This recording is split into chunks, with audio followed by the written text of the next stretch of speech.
சுழம்புலிங்கங்க. சிவாய நம. விரைவில் இந்த சுவாமிக்கு வந்து திருப்பணியானது நடைபெறுங்க. சிவாய நம. சிவாய.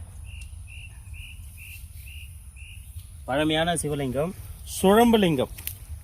இது பேர் தான் சுழம்புலிங்கம்னு சொல்லுவாங்க. இந்த குறியீடு பாருங்கள், டிஃப்ரெண்ட்டான ஒரு குறியீடு இது.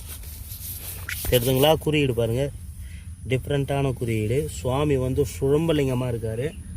ஆவடியார் போட்டு சாமிக்கு தகுடு அடித்து சுழம்புலிங்கமாக உட்கார வைக்கிறது தான் இதோடைய சாமியோடைய அமைப்பு. விரைவில் சாமிக்கு பிரதிஷ்டையானது நடப்பதுங்க. ஆமாங்க. சிவாய நம.